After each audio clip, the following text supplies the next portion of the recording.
Good morning students. આજે આપણે ધોરણ 8માં જે ગઈકાલે પર્યાવરણીય પ્રદૂષણની અંદરનું આપણે મહત્ત્વની બાબતો જે શીખી ગયા અને એક વખત ફરીથી રિપીટ કરીને આજે નવા ટૉપિક ઉપર જવાના છે. તો જોઈ લઈએ.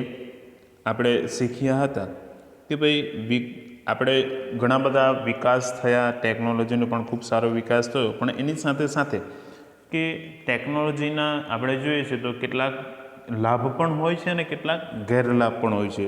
તો આપણે જે છે આપણે લાભ તો ટેકનોલોજીને ઉઠાવ્યો, પણ એની સાથે સાથે આપણે જે એના ગેરલાભ છે તો એ ગેરલાભને ઓછા કરવાનો પ્રયત્ન કર્યો નથી. તો એના કારણે આપણે જોઈએ છે તો ઘણી બધી આપણે પૃથ્વી ઉપર અલગ અલગ પ્રકારના પ્રદૂષણો જોવા મળ્યા, જેવા કે આપણે જોઈએ છે કે ભૂમિ, પાણી, હવા, ધ્વનિ, અવકાશીય પ્રદૂષણ ખૂબ દિવસે વધી રહ્યા છે.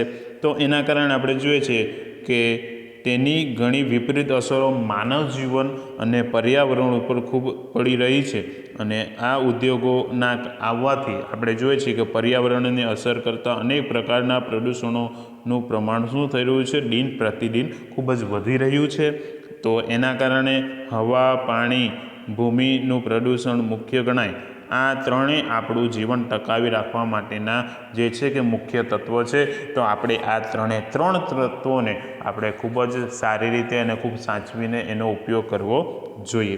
તો હવે આપણે જે ગઈકાલે શીખેલા કે ભાઈ પાણીનું પ્રદૂષણ, તો પાણીનું પ્રદૂષણની અંદર આપણે મહત્ત્વની જે બાબતો છે એને આપણે જોઈ લઈએ. તો આપણે જે છે કે ઘણી વખત શું કરતા હોય છે કે આપણે ઉદ્યોગોનું પાણી જોઈએ છે તો એ પ્રક્રિયા કર્યા પછી એ પાણી કેવું થઈ જાય છે, તો એ જે છે ગંદુ થઈ જાય છે અને નકામું ગણીને આપણે એને ક્યાં નદી નાળામાં ખુલ્લામાં એને છોડી મૂકીએ છીએ. તો આ કેમિકલયુક્ત ગંદુ પાણી એ નદીના પાણીને પણ શું કરે છે, પ્રદૂષિત કરે છે. અને આના કારણે આપણે જોઈએ કે ઉદ્યોગોના કારણે છોડાયેલું આવું પાણી એ જે છે કે તમામ જળ પ્રવાહીઓને શું કરતા હોય છે, તો એ પ્રદૂષિત કરતા હોય છે. અને ઘણી વખત જમીન પર ખુલ્લામાં છોડી દેવામાં આવેલા પાણી એ જમીનમાં ઉતરે છે અને જમીનની અંદર રહેલા ભૂમિગત જળને પણ શું કરતા હોય છે, પ્રદૂષિત કરતા હોય છે. અને આજે આપણે જોઈએ છે કે શહેરીકરણમાં મોટા પાયે આવું થયેલું જોવા મળે છે. શહેરની ગટરના પાણીઓ ક્યાં છોડવામાં આવે છે, તો નદીઓની અંદર છોડવામાં આવે છે, તળાવોમાં છોડી દેવામાં આવે છે. અને એના કારણે પ્રદૂષણની મોટી સમસ્યા ઊભી થયેલી છે. અને આજે આપણે જોઈએ છે કે આ ઔદ્યોગિકરણની પ્રક્રિયાને કારણે આપણે વરસાદના પાણી પણ કેવા થઈ રહ્યા છે, પ્રદૂષિત થઈ રહ્યા છે. કારણ કે આપણે જોઈએ છીએ કે જે ઉદ્યોગનો ધુમાડો, ગંધ, જે વરસાદનું પાણી જે વરસે છે એ પાણી સાથે કેમિકલ ભેગું થાય છે. તો એના કારણે પાણી શું થતું હોય છે, પ્રદૂષિત થતું જોવા મળે છે. ત્યારબાદના ફકરાની અંદર આપણે શીખેલા કે ભાઈ કે ઉદ્યોગો અને કારખાનામાં વપરાયેલું ગંદુ પાણી નદી નાળા જમીન પર આમ છોડી મૂકવામાં આવે ત્યારે આપણે જોઈએ છીએ કે જળચર પ્રાણીઓ પણ આના શું થતા હોય છે, ભોગ બનતા હોય છે. અને માછલીઓ મરી જવાના પણ કિસ્સાઓ ઘણી જગ્યાએ સાંભળેલા અને જોવા મળે છે. તેલના કારણથી સમુદ્રનું પાણી પણ કેવું થતું હોય છે, પ્રદૂષિત થતું જોવા મળે છે. જેના કારણે ઘણી બધી બીમારીઓ ફેલાય છે, જેવી કે કોલેરા, કમળો, ઝાડા ઉલટી જેવા રોગો પણ થતા હોય છે.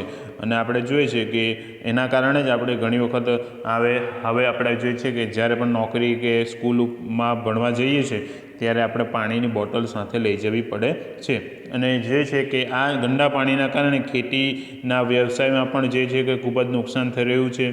એના કારણે આપણને પાક, ઘાસચારો, શાકભાજી પણ આપણને કેવા મળી રહ્યા છે, એ દૂષિત મળી રહ્યા છે. અને આપણે જોઈએ છીએ તો આની બધી પરિસ્થિતિના કારણે આપણે કદી પણ જે છે કે શુદ્ધ હવા ન લઈ શકશું, શુદ્ધ પાણી ન પી શકશું. અને ભવિષ્યમાં આ બધા સ્ત્રોત ખૂટી જાય તો એના કારણે જીવન જીવવામાં શું પડી શકે છે, આપણને તકલીફ પડી શકે છે. તો હવે આપણે એના પછીનું પ્રદૂષણ, જે હવાનું પ્રદૂષણની આપણે વાત કરવાના છે. આ ખૂબ જ સુંદર મજાનો આપણે જે છે શું છે, ટૉપિક છે. તો આ ટૉપિકને આપણે સમજીએ અને જાણીએ. તો હવાનું પ્રદૂષણને આપણે અંગ્રેજીની અંદર એર પોલ્યુશન તરીકે પણ ઓળખીએ છીએ. કે આજે આપણે પાણીની જેમ હવાના પ્રદૂષણે પણ જગતમાં મોટી સમસ્યા ઊભી કરી છે. આપણે વિચાર કરીએ કે ભાઈ એવું તો કઈ રીતે આ પ્રદૂષણ ફેલાતું હોય છે. તો એ બધી જ વસ્તુ આની અંદર આપણે જોવાના છે, કઈ રીતે ફેલાય છે. તો જોઈએ કે દરેક શહેરો કેટલાક ગ્રામ્ય વિસ્તારમાં ચોક્કસ પ્રકારના ઉદ્યોગો શું પામ્યા છે, આજે વિકાસ પામેલ છે, અને આ ઉદ્યોગોમાંથી છોડવામાં આવતા ગેસ, ધુમાડાઓ હવામાં શું થતા હોય છે, એ ભળતા હોય અને હવાને શું કરે છે, પ્રદૂષિત કરતા હોય છે. તો આપણે જોઈએ છીએ એવી ઘણી બધી જગ્યાએ એવા તમને જોવા મળે. આપણે આ બાજુ ઘણી વખત કોઈક વખત તમે અહીંયાથી વડોદરા બાજુ જતા હો અથવા ઉત્તર ગુજરાત જતા હો અથવા તો સૌરાષ્ટ્ર જતા હો તો વચમાં આપણે જોઈએ છીએ કે અંકલેશ્વર શહેર આવે છે. તો અંકલેશ્વર પાસે એટલી બધી જીઆઈડીસી છે કે તમે ક્યાં કદાચ રાત્રેના સમય દરમિયાન પણ નીકળો અને તમે ઊંઘમાં હો અને કદાચ તમે ત્યાંથી પસાર થાવ ને તો બી તમને ખબર પડે કે ઊંઘમાં પણ કે હા આપણે અહીંયાથી અંકલેશ્વરમાંથી પસાર થઈ રહીએ છીએ. એનું કારણ શું કે ત્યાં જીઆઈડીસીઓ હોવાને કારણે આપણે જોઈએ છીએ કે રાત્રિના સમય દરમિયાન આવા ઝેરી વાયુઓને જે છે કે હવામાં છોડવામાં આવે છે અને એના કારણે હવા શું થાય છે, પ્રદૂષિત થાય છે, અને એ પ્રદૂષિત થવાને કારણે આપણને ઘણી વખત એવા વિસ્તારોમાં શ્વાસ લેવામાં પણ શું પડતી હોય છે, તકલીફ પડતી હોય છે. એવા વિસ્તાર આપણે ઉધનામાં છે, ડિંડોલી છે, એ બાજુના વિસ્તારમાં કદાચ આપણે જઈએ ને તો આપણને કદાચ ત્યાં રહેવાનું પણ ગમતું નથી, કારણ કે આપણને ત્યાં ગંદકીનો એટલો બધો અહેસાસ થાય કે એના કારણે ત્યાં આપણે જવું જે છે કે આપણા સ્વાસ્થ્યને નુકસાન કરવા લાયક જેવી પરિસ્થિતિ સર્જાઈ શકે. તો આવું પણ સર્જાતું હોય છે. પછી એવી ઘણી બધી કંપનીઓ હોય જે રાત્રિ સમય દરમિયાન આવા જે છે કે હવામાં ગેસ અને ધુમાડાઓ છોડતી હોય છે. તો એના કારણે આપણે જે આપણા શ્વાસોશ્વાસની ક્રિયા કરવામાં પણ ઘણી વખત લોકોને તકલીફ પડતી હોય છે. શ્વાસની બીમારી થાય છે, દમની બીમારી થાય છે. તો આવા ઘણી બધી જે બીમારીઓ પણ ફેલાતી હોય છે. તો એના પછી આપણે જોઈએ કે આજે ખનિજ તેલનો ઉપયોગ પણ ખૂબ જ દિવસે દિવસે શું થઈ રહ્યો છે, વધી રહ્યો છે. પેટ્રોલ, ડીઝલથી ચાલતા વાહનો હવામાં ધુમાડો અને વાયુઓ જેવા કે nitrites oxide, carbon monoxide, benzopyrene, carbon dioxide જેવા વાયુઓને હવામાં ભળવે છે, એટલે કે એમાં મિક્સ થાય છે. મિશ્રણ થવાને કારણે જે શુદ્ધ હવા રહેલી છે હવામાં, તો એ શુદ્ધ હવાને પણ શું કરે છે, નુકસાન કરે છે. તો એના કારણે આપણે જોઈએ છીએ ઘણી વખત તમે હમણાં જે છે કે આ શિયાળાનો સમય છે એટલે તમે જોજો કે થોડા સમય પછી દિલ્હીના વિસ્તારમાં, દિલ્હી, ગ્રેટર નોઈડા, ઉત્તર પ્રદેશ, હરિયાણા, પંજાબ અને આ બાજુના વિસ્તારમાં છે ને ઘણી વખત આખો દિવસ ફોગ જેવું વાતાવરણ રહેશે. એ ફોગ જેવું વાતાવરણ રહેવાનું કારણ એ છે, ફોગ એટલે કે ધુમાડાવાળું જે વાતાવરણ રહે છે, તો એનું કારણ ધુમ્મસભર્યું જે વાતાવરણ રહે છે એ કંઈ આપણે શિયાળાની ઋતુના કારણે નથી થતું, પણ એ શેના આધારે થાય છે, તો એ જે છે કે રાત્રિ સમય દરમિયાન ત્યાં ઘણા બધા એવા કંપનીઓ આવેલી છે જે રાત્રિ સમય દરમિયાન આવા ઝેરી વાયુઓને હવામાં છોડે છે. તો એના કારણે જે છે કે ત્યાંની જે છે કે હવા શું થાય છે, પ્રદૂષિત થાય છે, અને એના કારણે લોકોને ઘરની બહાર નીકળવામાં પણ શું પડે છે, ઘણી વખત તકલીફ પડે છે. તો એના કારણે જે છે કે ત્યાં હવાનું પદ કેવું થઈ જાય છે, ખૂબ જ ખરાબ થઈ જાય છે, નબળું પડે છે. તો એના કારણે ત્યાં લોકોને શ્વાસ લેવામાં પણ ઘણી વખત તકલીફ પડે છે. આવું જે છેલ્લા 5-6 વર્ષથી આવી ઘટનાઓ જે છે એ દિલ્હીમાં થઈ રહી છે. તો એ શેના કારણે, તો આ હવાનું પ્રદૂષણ થવાને કારણે જ આવી પરિસ્થિતિઓ ત્યાં પણ સર્જાઈ રહી છે. તો ત્યાં એના કારણે જે છે કે દિવસ દરમિયાન ત્યાં સૂર્ય પણ ઘણી વખત દેખાતો નથી. તો આવી પણ પરિસ્થિતિઓ સર્જાય છે. પછી આપણે જોઈએ કે જેથી હવામાં આવા વાયુઓનું પ્રમાણ ખૂબ વધી ગયું છે. આજે જંગલો મોટા પ્રમાણમાં કપાવવાથી હવાનું પ્રદૂષણ વધી રહ્યું છે. કારણ કે આપણે જોઈએ છે કે આપણે જે શ્વાસોશ્વાસની ક્રિયા કરીએ છીએ તો કયો વાયુ લઈએ છીએ, ઓક્સિજન વાયુ અંદર લઈએ છીએ. જ્યારે બહાર કયો વાયુ કાઢીએ છીએ, તો કાર્બન ડાયોક્સાઇડ વાયુ કાઢીએ છીએ. જ્યારે વનસ્પતિ અથવા જે ઝાડ છે, વૃક્ષ છે, તો એ બધા જે છે કે શ્વાસોશ્વાસની ક્રિયામાં કયો વાયુ લે છે, તો એ લોકો જે છે કે કાર્બન ડાયોક્સાઇડ વાયુ અંદર લે છે અને બહાર કયો કાઢે છે, તો એ ઓક્સિજન કાઢે છે. પણ દિવસે ને દિવસે વૃક્ષોનું પ્રમાણ ઘટતું જશે, તો એના કારણે કાર્બન ડાયોક્સાઇડનું પ્રમાણ શું થઈ જશે, વધતું જશે, અને ઓક્સિજનનું પ્રમાણ કેવું જશે, ઘટતું જશે. તો એના કારણે આપણને શ્વાસની ક્રિયા કરવામાં પણ શું પડશે, તકલીફ પડશે. તો એના કારણે આવું થવું જોઈએ નહીં. એટલે આપણે દર વર્ષે આપણે વૃક્ષ વાવવા જોઈએ અને એ વૃક્ષનું આપણે શું કરવું જોઈએ, જતન કરવું જોઈએ. વૃક્ષો અને વનસ્પતિ ઓછી થતાં હવામાં ધૂળના રજકણો ઉડીને ભળે છે. જે વૃક્ષો ઓછા થવાથી ઝેરી વાયુ CO2 એટલે કે કાર્બન ડાયોક્સાઇડનું પ્રમાણ વધવા લાગ્યું છે, જેને લીધે ગ્લોબલ વોર્મિંગ જેવી મોટી સમસ્યાઓ ઊભી થાય છે. હમણાં જ આપણે જોયું કે અચાનક આપણા વિસ્તારમાં કમોસમી માવઠું થયું, વરસાદ પડ્યો.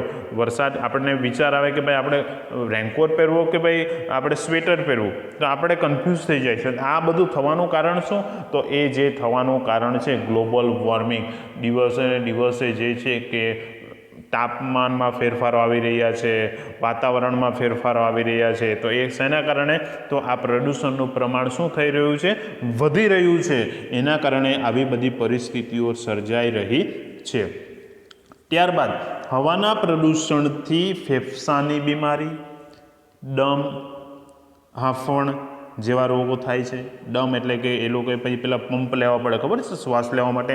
તો એ પંપની જરૂર પડે દમની. તો પછી ફેફસાની બીમારીઓ થાય છે, શ્વાસ લેવામાં તકલીફ થાય છે. હવામાં ઉડતા ધૂળના રજકણોથી આપણે જોઈએ છે તો શરદી, ઉધરસ, ખાંસી જેવી બીમારી થાય છે. ઘણી વખત ગળામાં આપણને ઘણી વખત બહાર નીકળ્યા હોય અને આપણે એવા વિસ્તારમાંથી પસાર થઈએ જ્યાં ખૂબ જ ધૂળ ઉડતી હોય, તો એના કારણે સીધી અસર આપણા ગળા ઉપર થશે અને ગળામાં આપણને જે છે કે અંદર ખટક ખટક થશે અને એના કારણે આપણે જે છે કે ઘણી વખત ગળામાં દુખવાનું પણ શરૂ થઈ જાય છે. તો આ બધી પણ બીમારીઓ જે શાના કારણે થાય છે? તો આ હવાના પ્રદૂષણના કારણે થતું જોવા મળે છે. વધુ પડતા પ્રદૂષણથી ગુંગળાઈને ઘણા પ્રાણીઓ મૃત્યુ પણ થયા છે. ઘણી વખત જે છે શહેરમાં રહેતા પ્રાણીઓ હોય તો એમને ખાવાનું ન મળતું હોય, તો ઘણી વખત જે છે કે એ લોકો પ્લાસ્ટિક ને એવું બધું ખાતા હોય છે. પછી એના લીધે પણ તકલીફ થાય છે, એના લીધે પણ બીમાર થતા હોય છે. ઘણી વખત આવા પ્રાણીઓને ન મળે હવા સરખી વ્યવસ્થિત, તો ઘણી વખત આવા જંગલમાં રહેતા પ્રાણીઓ શહેર તરફ પ્રયાણ કરે છે, તો એના કારણે ઘણી બધી એવી હોનારતો થાય છે. તો આવી બધી પણ પ્રક્રિયાઓ થતી જોવા મળે છે. કેટલીક વાર આવા વાયુઓ વરસાદ સાથે ભળતા એસિડનો વરસાદ પણ થાય છે. એટલે કે આવા વાયુઓ ભળે તો એના કારણે જે છે કે એસિડનો પણ વરસાદ થાય છે. અને હવાના પ્રદૂષણથી ગરમી પણ વધી રહી છે કે એને ગરમીનું પ્રમાણ વધે છે. એટલે આપણે જોઈએ તો ઉનાળામાં ઘણી વખત આપણને જે છે કે ઘરમાં પણ આપણે પંખાઓ ચાલુ હોય તો પણ આપણને શું લાગે છે? ગરમી લાગે છે. કારણ કે દિન પ્રતિદિન ગરમીનું પ્રમાણ વધી રહ્યું છે, જે વનસ્પતિ અને પ્રાણીઓને ખૂબ મોટું શું કરી રહ્યા છે? નુકસાન કરી રહ્યા છે. હવાનું પ્રદૂષણ અટકાવવા ઉદ્યોગો માટે કેટલાક નિયમો બનાવી તેનો ચુસ્તપણે અમલ કરવો જરૂરી છે. યોગ્ય પ્રમાણમાં ધુમાડો, ઝેરી ગેસ ફિલ્ટર થાય તેવા સાધનો વિકસાવવા જોઈએ કે ભાઈ ધુમાડો અને ગેસનું પણ ફરીથી ફિલ્ટર થઈ શકે એવા સાધનો વિકસાવવા જોઈએ, જેથી પ્રદૂષણનું પ્રમાણ આપણે શું કરી શકીએ? ઘટાડી શકીએ. પછી પર્યાવરણ જાગૃતિના અભિયાનો ચાલુ કરવા જોઈએ, જેથી લોકોમાં જાગૃતિ આવે અને જે છે કે એ લોકો આ હવાને પ્રદૂષિત કરતાં ઓછા થાય. અને કસૂરવાર ઉદ્યોગો સામે કડક દંડ અને પગલાં ભરવા જોઈએ. પેટ્રોલ ડીઝલનો જરૂર પૂરતો જ આપણે શું કરવો જોઈએ? ઉપયોગ કરવો જોઈએ.